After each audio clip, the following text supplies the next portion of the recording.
Ogun State Governor Dapo Abiodun becomes Southern Governance Chairman. Nigerian Customs Service senior officer dies during probe at House of Representatives.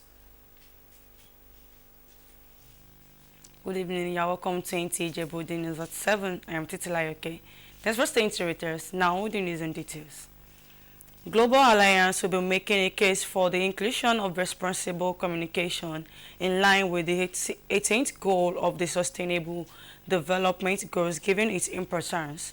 President of the Alliance, Professor Justin Green, disclosed this is the leadership of the Nigerian Institute of Public Relations at a luncheon in his honor. Ahmad Jabani reports.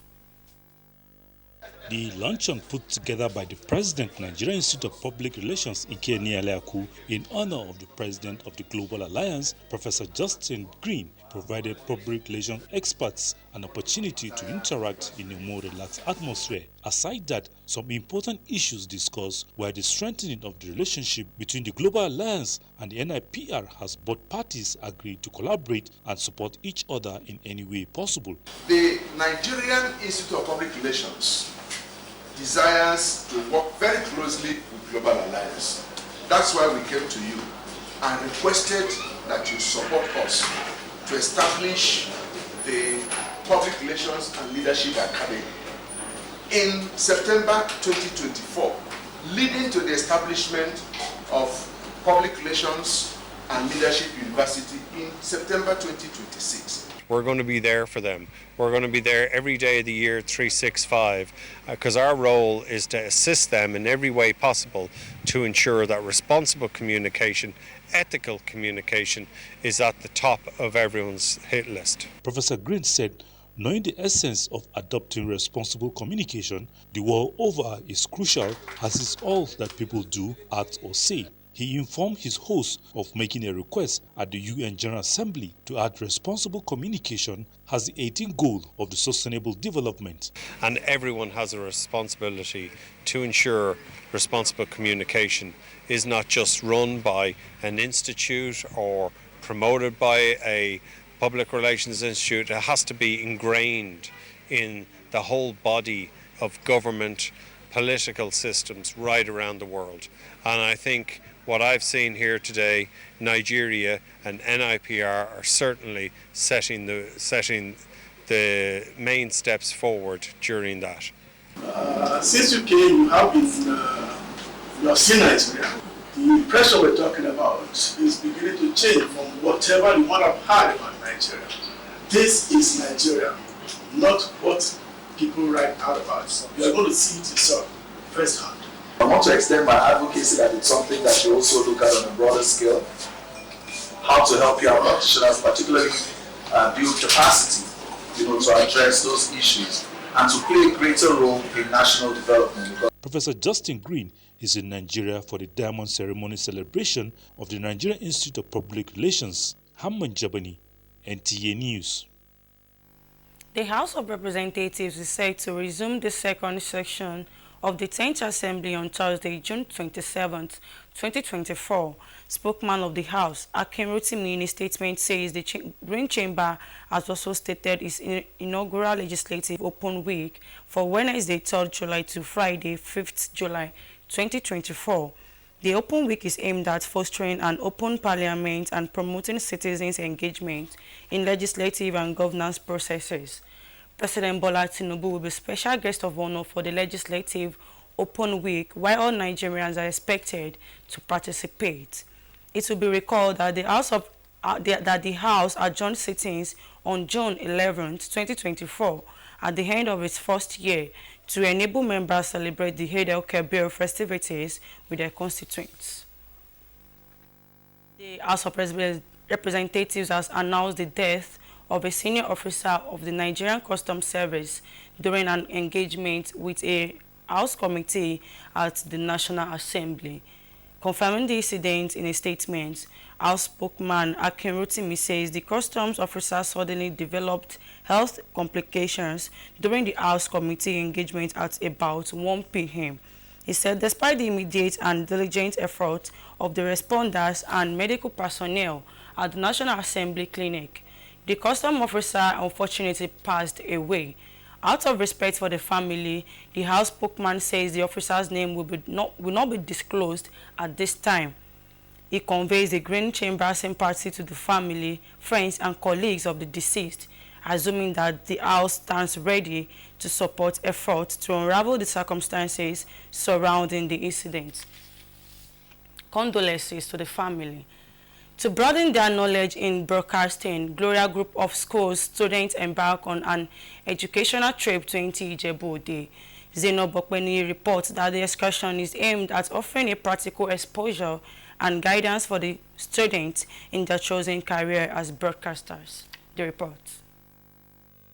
To gain practical experience and have a deeper understanding of the station's operations, students of Gloria Group of Schools embarked on an educational tour to enter Ijebu-Ode, the heritage station, for more knowledge in broadcasting.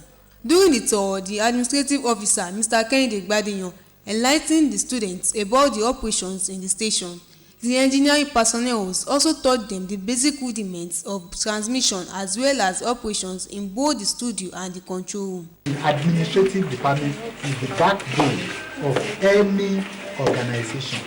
Here we have all the equipment that we made up of transmission equipment. Like for example, we have this one. We have its vision mixer. The students were also shown the news department to get them acquainted with what transpires in the newsroom.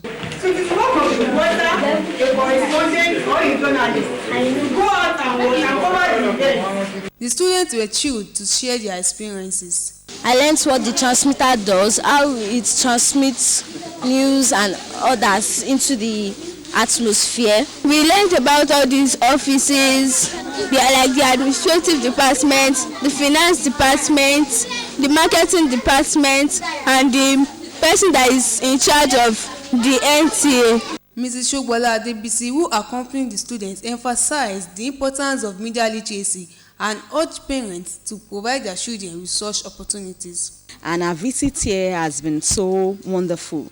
The students has been able to know how programs are being transmitted on TV stations. They've been shown around everywhere how it works, how it's been transmitted, the various departments in the TV stations. In all, they all agreed that the excursion was a resounding success that will leave a lasting impact on the students and also inspire them to pursue their passions in broadcasting.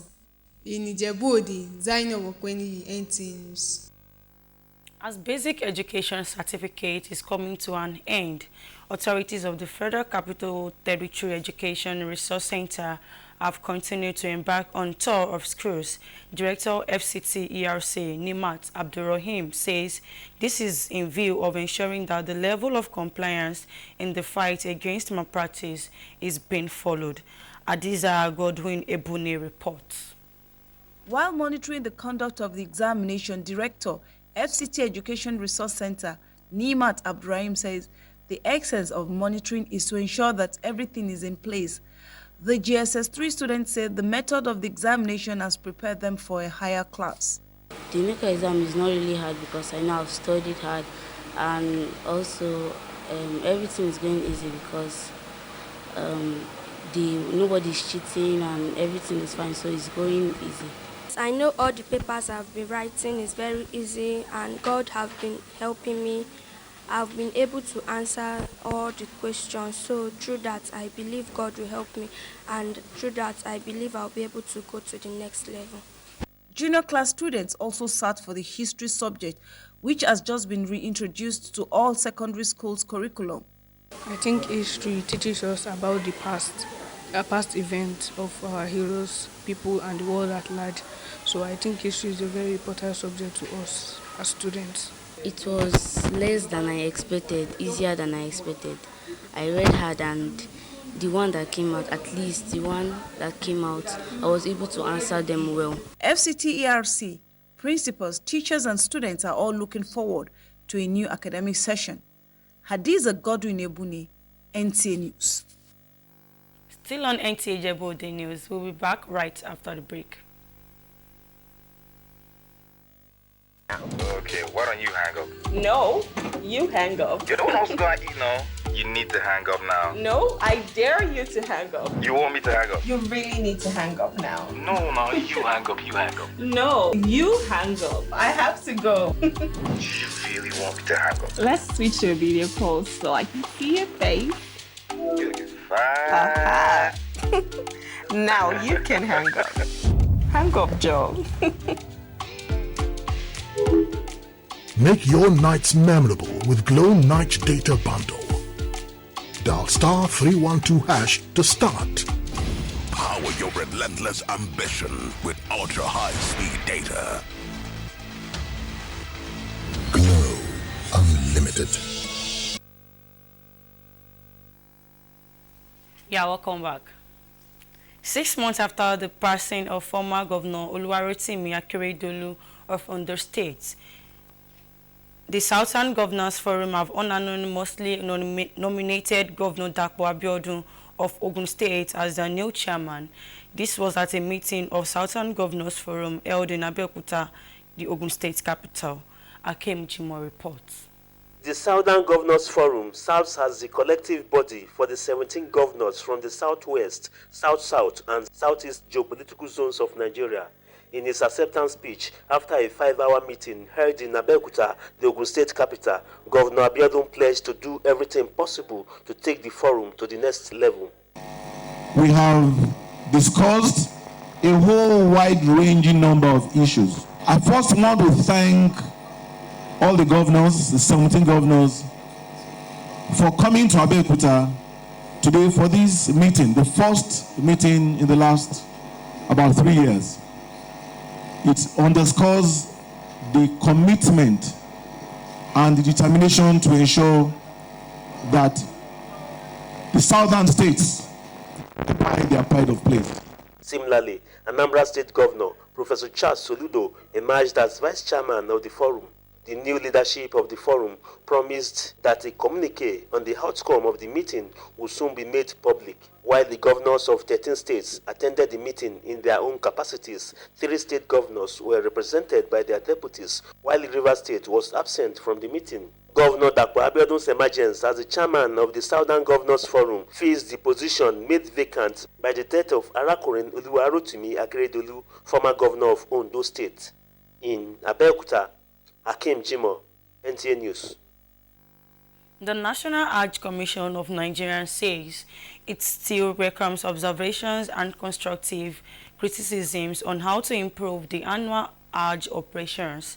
The NACOM chairman, Jalal Ahmad Arabi, stated this while interacting with members of the 2024 Hajj National Media Team in Makkah. Correspondent Jamil Ibrahim reports.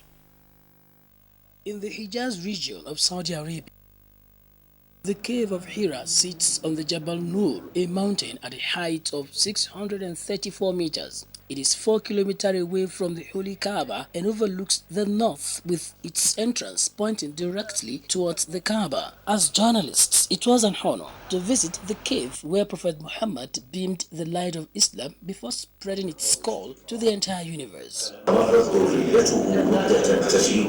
One after the other, we listened to the very many stories around revelation, particularly the Ulul Azmi min al-Rusul, the 5 notable prophets, including Abraham, Noah, Moses, Jesus, and Muhammad, reminiscing on their different prophetic era. The mountain of Hira is all about the revelation, how the revelation come to the prophet, giving the story of the prophet, how the revelation come to them, how was their nation used to be before the revelation come to them.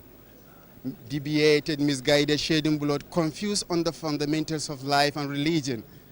And Allah sending the prophet to come and remind the nation about the purpose of their creations. The heat is extreme during the day at this year's Hajj, and most pilgrims participate in the summit during evening or at dawn and dusk. Depending on individuals' strength, climbing the cave takes about 45 minutes to 3 hours, and bringing plenty of water and a flashlight along if climbing in the dark is advised. After a climb of about 1,200 steps, the summit is complete, and one can easily recognize the cave of Hira by a sign painted on stone.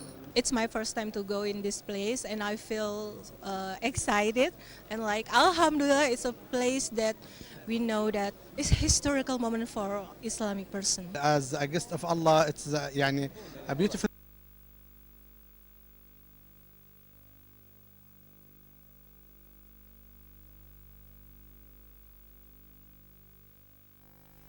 That's all we have for you for tonight. We'll meet next time. I remain Titilayoke. Have a nice rest.